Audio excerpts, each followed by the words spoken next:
अस्सलाम वालेकुम viewers, welcome to your education tutorial channel. आज की क्लास में आपको मिर्ज़ा असदुल्ला ख़ान गालिब की शायरी पर तबसरा पढ़ाऊंगी। सबसे पहले हम तारुफ पढ़ेंगे। मिर्ज़ा असदुल्ला ख़ान गालिब 1797 ईस्वी में आगरा में पैदा हुए। उनके वालिद मिर्ज़ा अब्दुल्ला बैग ख़ान एक फ़ौजी अफसर थे। ये वो ज़माना था जब दिल्ली में बेहतरीन अहले फ़ज़ल व कमाल जमा थे। हर तरफ इल्मी अदबी मजलिसें जम रही थीं। गालिब को बचपन से ही शायरी का शौक़ था और उन्होंने 11 बरस की उम्र से ही शायरी कहना शुरू कर दी थी। अगली हेडिंग है शायराना खसूसियात। मिर्ज़ा गालिब की शायरी की पहली खसूसियात इज़हार शगुफ्तगी है। मिर्ज़ा गालिब खुश मिजाज इंसान थे जिसकी झलक इनके कलाम में नज़र आती है। इनकी ज़िंदगी गमों से भरी हुई थी, मगर कभी उन्होंने गमों का शिकवा नहीं किया, और अगर कभी शिकवा ज़बान पर आया भी तो बहुत हल्के फुल्के अंदाज में पेश किया और इन्हीं दुख दर्द को बड़ी शगुफ्तगी के साथ अपने कलाम में परो दिया। अगले पेज पे चलते हैं। अगली हेडिंग है शौक़ी और ज़राफ़त। गालिब एक खुश मिजाज इंसान थे। उन्होंने ज़िंदगी के गम और महरूमियों को रोग नहीं बनाया। शौक़ी, शगुफ्तगी और मजाक के रंग इनकी शायरी का ख़ास हिस्सा हैं। आप संजीदा और फ़िक्र अंगेज़ ख़याल को ज़राफ़त की चाशनी में पेश करने का खूब हुनर जानते थे। इसी बुनियाद पर शायरी और ज़िंदगी दोनों में नुमायाँ नज़र आते थे। ज़िंदगी के तमाम फ़रेब कारियाँ भी इस अजीम शायरी को इनकी मंजिल से ना हटा सकीं। इनकी शोखी में इस वक्त 4 चाँद लग जाते जब वो सामने वाले के मिजाज और समझ के मुताबिक इससे काम लेते थे। मिसाल के तौर पर एक लड़के ने ख़त में उन्हें दादा साहब कहकर मुखातिब किया, तो मिर्ज़ा ने उसे जवाब में लिखा, मियाँ मैं तुम्हारा दादा नहीं, मैं तो सिर्फ तुम्हारा दिल दादा हूँ। अगली हेडिंग है मुश्किल पसंदी। जैसा कि हम सब जानते हैं कि मिर्ज़ा गालिब की इब्तदाई दौर की शायरी पर फ़ारसी का गुलबा था और अल्फाज इतने सख्त होते थे कि कम पढ़े लिखे की क्या बात, बड़े बड़े पढ़े लिखे भी कभी कभी इनके कलाम को ना समझ पाते थे, जिसकी वजह से लोग इनकी शायरी से लुत्फ़ अंदोज़ ना हो पाते। पर जल्द ही गालिब ने इस बात को भांप लिया और आसान रास्ता चुना। गालिब ने अपनी शायरी में आसान और रोज़मर्रा बोले जाने वाले अल्फाज इस्तेमाल किए और जल्द ही गालिब ने उर्दू शायरी में एक बड़ा मुकाम हासिल कर लिया। नेक्स्ट पेज पे पहली हेडिंग है मायनेदार पहलू। गालिब के कलाम में मायनेदार पहलू पाया जाता था, यानी कोई भी फ़र्द गालिब की शायरी को पढ़कर अपनी समझ से एक नया मायने निकालकर इनके कलाम को आसानी से समझ सकता था। गालिब के कलाम में सादगी, रवानी, शगुफ्तगी, मजाक सब कुछ पाया जाता है। नेक्स्ट हेडिंग है अंदाज़े बयां। गालिब की शायरी की सबसे बड़ी खसूसियात इनका अंदाज़े बयां है। गालिब से पहले उर्दू गज़ल सिर्फ जज्बात और एहसासात की तर्जुमान थी।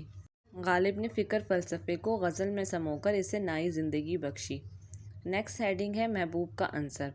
गालिब की शायरी में महबूब और इसके हुस्न का अंसर जा बजा मिलता है। वो महबूब के हुस्न का ज़िक्र करते हुए नज़र आते हैं, कहीं जुल्फ़ों के हुस्न को शानों पर बिखेरते तो कहीं इनकी जफ़ाओं का ज़िक्र करते नज़र आते हैं। गालिब के इश्क में अना परस्ती भी है और कई जगहों पर महबूब को काफिर भी कहते नज़र आते हैं। अगली हेडिंग है ख़याल की गहराई। मिर्ज़ा गालिब की शायरी की एक बड़ी खूबी ख़याल की गहराई है। गालिब की नज़मों, गज़लों, इशार तमाम कलाम में बहुत ज़्यादा गहराई पाई जाती है। गालिब किसी भी बात को सरसरी तौर पर नहीं कहते थे, बल्कि इस बात के अंदर कोई ना कोई वजह ज़रूर पोशीदा होती है। अगली हेडिंग है हुस्न बयां। गालिब के शेर कहने का अंदाज़ बहुत दिलचस्प है। वो आसानी के साथ हर किस्म के जज्बात और एहसासात का इजहार कर जाते हैं। गज़ल में ढके छुपे लफ्ज़ों में इजहार ख़याल कर देना गालिब की बुनियादी खासियत है। वो बड़े से बड़ी बात को कम से कम अल्फाज में बयान कर देते थे। नेक्स्ट हेडिंग है हकीकत पसंदी। गालिब ज़िंदगी को हकीकत की नज़र से देखते हैं। ज़िंदगी की गहराइयों को जानने के साथ साथ गालिब इंसानी फितरत और नफ्सियात से भी खूब वाकिफ़ हैं और इसका सही तज्ज़िया करने की सलाहियत भी रखते हैं। उन्होंने कभी ख़ुद को किसी फ़रेब में मुब्तला नहीं होने दिया। नेक्स्ट हेडिंग है रवायत से बगावत। गालिब की तबीयत में बगावत पाई जाती है। गालिब को बने बनाए रास्तों पर चलना पसंद नहीं था, इसलिए उन्होंने रवायती शायरी और रस्म व रवाज से बगावत की और शायरी में एक मुख्तलिफ अंदाज़ को अपनाया और सबसे अलग राह इख्तियार की। जिद्दत पसंदी। गालिब की शायरी की नुमायाँ खसूसियात एक जिद्दत पसंदी भी है। उन्होंने शायरी में नए नए मौज़ूआत बयान किए और रवायती अंदाज से हट कर एक अलग अंदाज़ अपनाया। गालिब की शायरी में जिद्दत पसंदी और अंदाज़ फ़िक्र भी पाया जाता है। غالب نے اپنی شاعری کو نئے خیالات اور جدید انداز سے اتنا پر اثر بنا دیا کہ لوگوں کے دل میں اتر جائے۔ نیکسٹ پیج پر چلتے ہیں۔ سادہ اور آسان زبان۔ غالب نے جہاں سنجیدہ شاعری کے لیے مشکل ترین الفاظ استعمال کیے، وہاں عام اور ہلکے پھلکے مضامین کو نہایت آسان الفاظ میں استعمال کر کے اپنے کلام کے حسن میں مزید اضافہ کر دیا۔ انہوں نے سادہ اور آسان زبان میں بھی اپنے گہرے جذبات اور خیالات کا بخوبی اظہار کیا۔ اس ہیڈنگ کے بعد ایک شعر لکھیں گے۔ دل ناداں تجھے ہوا کیا ہے، آخر اس درد کی دوا کیا ہے۔ نیکسٹ ہیڈنگ ہے حرف آخر۔ غالب بہت سادہ دل اور سچے آدمی تھے، ہر ایک کے ساتھ کشادہ پیشانی سے پیش آتے۔ مرزا غالب بلا شبہ اردو کے سب سے بڑے شاعر ہیں۔ ان کا کلام فکر کی دولت سے مالا مال ہے۔ مرزا غالب کو اپنی فارسی شاعری پر بہت ناز تھا۔ غالب نے اردو غزل کو وسعت بخشی اور زندگی کے تمام پہلوؤں کو غزل میں خوبصورتی کے ساتھ پیش کیا۔ غالب کے بارے میں بس اتنا ہی کہا جا سکتا ہے کہ غالب ہر دور میں غالب رہے گا۔ اس پورے تبصرے کے بعد ہم ایک اور لاسٹ میں شعر لکھیں گے۔ ہیں دنیا میں اور بھی سخنور بہت اچھے، کہتے ہیں کہ غالب کا ہے انداز بیاں اور۔